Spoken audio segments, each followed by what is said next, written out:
Hello everyone, कैसे हैं आप सब। मैं आप सभी का स्वागत करता हूं अपने चैनल गौरव कॉमर्स क्लासेस में।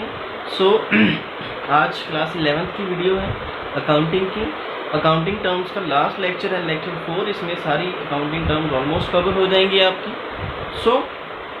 इसके बाद हम स्टार्ट करेंगे अकाउंटिंग प्रिंसिपल्स एंड जो भी कन्वेंशंस हैं या जो भी कंसेप्ट्स हैं अकाउंटिंग के, वो चैप्टर सबसे इंपॉर्टेंट रहने वाला है। ठीक है। आज ये चैप्टर फटाफट से खत्म करते हैं। छोटी सी रिक्वेस्ट है आपसे, चैनल को प्लीज़ सब्सक्राइब कर लें, बेल आइकन दबा दें। अगर आपको आने वाली वीडियोस की नोटिफिकेशन चाहिए और अगर आप हमारे चैनल से कोई फ़ायदा लेना चाहते हैं तो please subscribe the channel, right. दूसरी चीज़, वीडियो को मैक्सिमम लाइक और शेयर करना है आपने। ये नंबर है मेरा 9877043033। चैनल का लिंक डिस्क्रिप्शन में दे दिया है मैंने। हमारे व्हाट्सएप के ग्रुप्स हैं, उनका भी लिंक आपको डिस्क्रिप्शन में मिल जाएगा। So please join the channel, free of cost है, कोई भी चार्जेस आपको नहीं पे कर। चलिए वीडियो को फटाफट से स्टार्ट करें। सबसे पहले है आज की टर्म नंबर 1, इक्विटी, या जिसको ऑनर्स इक्विटी कहते हैं। देखो, इक्विटी और कैपिटल जो है ऑलमोस्ट सिमिलर सी टर्म्स हैं, बस अलग अलग कंटेक्स्ट में यूज़ की जाती हैं। इक्विटी का मतलब क्या होता है? In most general sense equity means the following. अब इक्विटी का मतलब क्या होता है?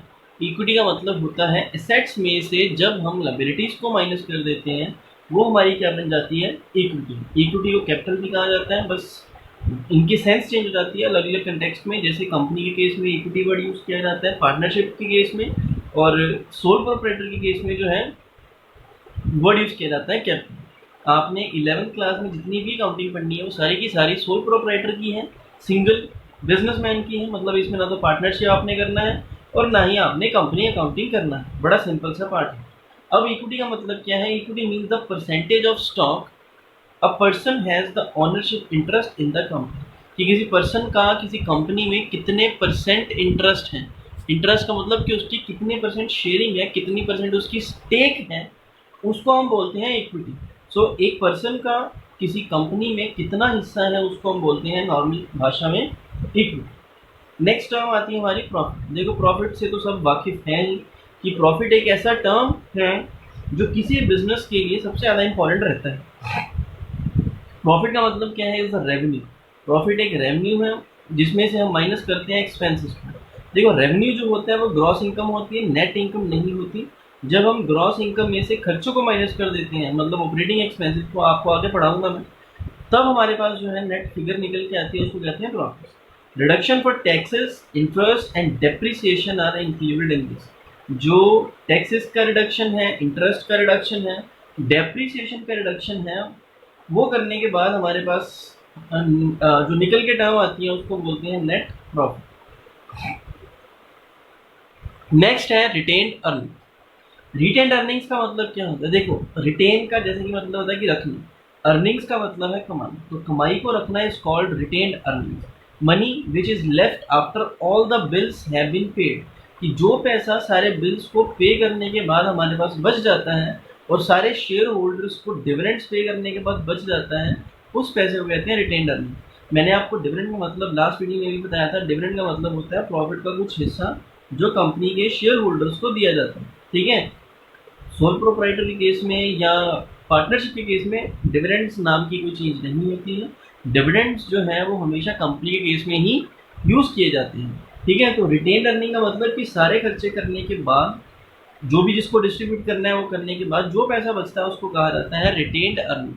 ये बिजनेसमैन रिटेन इसलिए करता है, रिटेन का मतलब इसीलिए रखता है ताकि फ्यूचर में जो भी उसके प्लान्स हैं, जो भी उसके प्रोजेक्ट्स हैं, उनको वो कंप्लीट कर सकें। Next is drawing.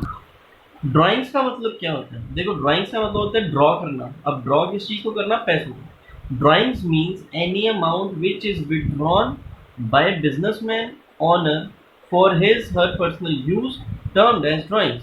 देखो, जब एक बिजनेसमैन अपने पर्सनल यूज के लिए पैसा विड्रॉ करता है, उस टर्म को बोला जाता है ड्राइंग्स। मतलब अपने पर्सनल यूज़ के लिए, घर में कोई यूज़ हो गया या कोई उसने अपनी पर्सनल कार खरीदनी है, पर्सनल कोई भी मोटरसाइकिल परचेज करना है जो बिजनेस में यूज़ नहीं होगा फ्यूचर में भी, उसको हम बोलते हैं ड्राइंग्स।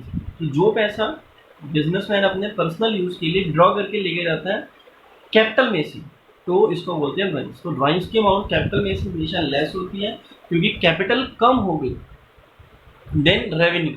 रेवेन्यू का मतलब होता है actual amount of a money a company, next page पे चलते हैं, the actual amount of money a company brings during a particular period, कि जब एक पर्टिकुलर पीरियड में कोई कंपनी जो भी पैसा अर्न करती है उसको हम बोलते हैं ग्रॉस इनकम। ठीक है, रेवेन्यू या ग्रॉस इनकम एक ही चीज़ है। जैसे कि मैंने आपको पीछे भी बताया कि ग्रॉस इनकम या रेवेन्यू का मतलब होता है जब हम रेवेन्यू में से, ग्रॉस रेवेन्यू में से या ग्रॉस इनकम में से सारे एक्सपेंसेस को माइनस कर देते हैं, उसको हम बोलते हैं नेट इनकम। तो यहाँ पे ये दोनों टर्म जो है वो सिमिलर होंगे। ग्रॉस इनकम का मतलब होता है जिसमें सारे operating expenses, indirect expenses include होते हैं, लेकिन जब हम ग्रॉस इनकम में से सारे एक्सपेंसेस को लेस कर देते हैं तो वो हमारे पास क्या आ जाता है, नेट इनकम का पार्ट। तो फॉर्मूला क्या बनेगा, gross income minus operating expenses या इंडायरेक्ट एक्सपेंसेस। ऑपरेटिंग एक्सपेंसेस या इंडायरेक्ट एक्सपेंसेस वो एक्सपेंसेस होते हैं जो ऑफिस में किए जाते हैं, मतलब हमारा प्रोडक्ट तैयार हो चुका है बन के, उसके बाद प्रोडक्ट ने कहाँ पे जाना है, शोरूम में। तो शोरूम के जितने भी खर्चे होते हैं वो सारे के सारे क्या माने जाते हैं, हमारे ऑपरेटिंग या indirect expenses. Next term is trade. Trade का मतलब क्या होता है, purchase and sale of goods and services in order to earn profit is called trade.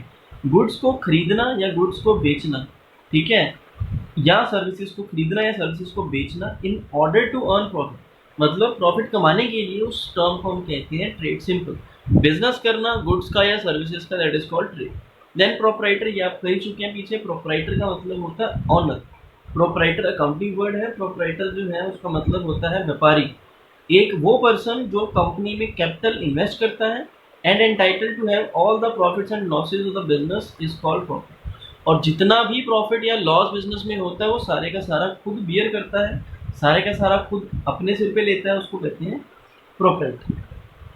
Next is goods. Goods का मतलब क्या है, the things which are brought and sold by the business are called goods.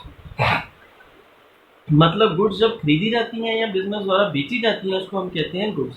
Goods simple commodity होती है, ठीक है। अब goods जो है वो फिजिकल फॉर्म में होती है, सर्विसेज जो है फिजिकल फॉर्म में नहीं होती हैं। मतलब गुड्स विजिबल होती हैं और सर्विसेज क्या होती हैं, इंटेंजिबल और invisible.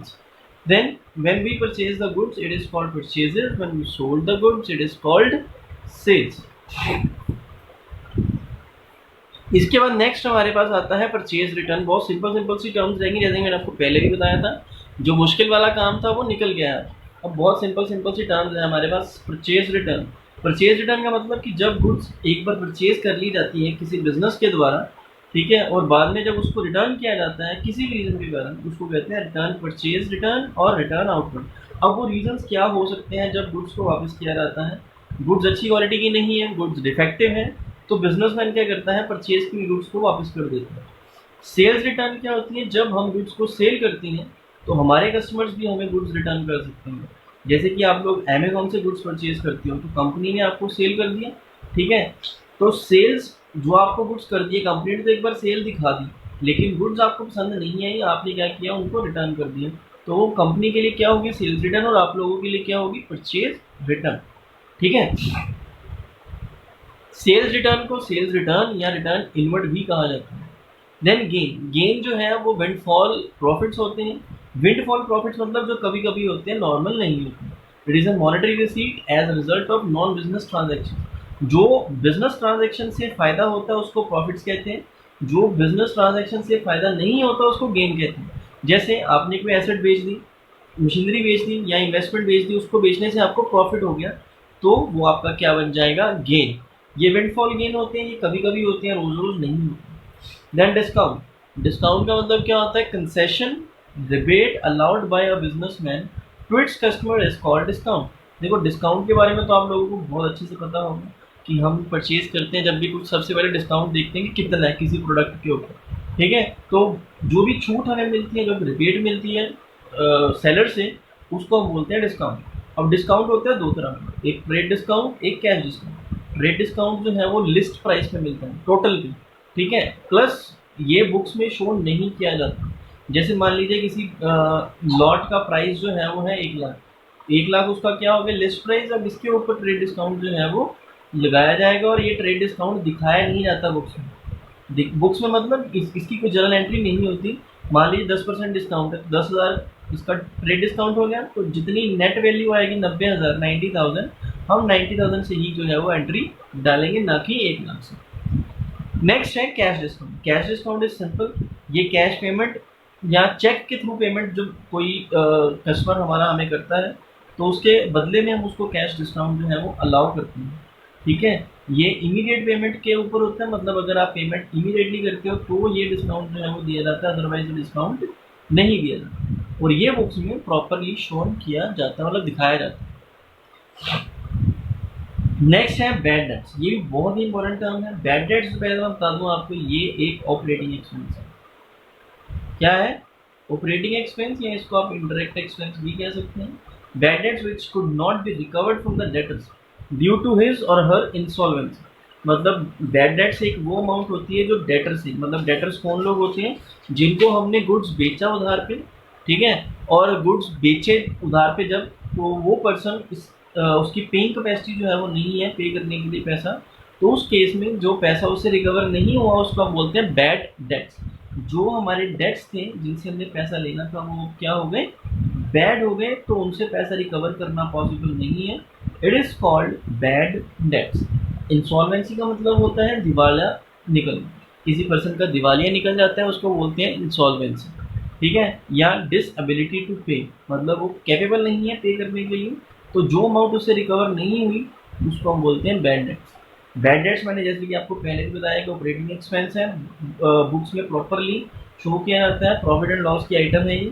So this is it, this chapter is completed from my side. If you have any kind of doubt then you can comment और यू कैन व्हाट्सएप मी और call me on this number 9877043033। ठीक है जी, आप मेरे को WhatsApp पे message करें, call करें, या कमेंट सेक्शन में जो भी आपका डाउट है वो आप क्लियर करें हमारे से। मैं आपको नेक्स्ट वीडियो में मिलूंगा नेक्स्ट चैप्टर के साथ। ठीक है, हमारा बिजनेस का चैप्टर भी चल रहा है, थोड़ी सी स्पीड पकड़ेंगे।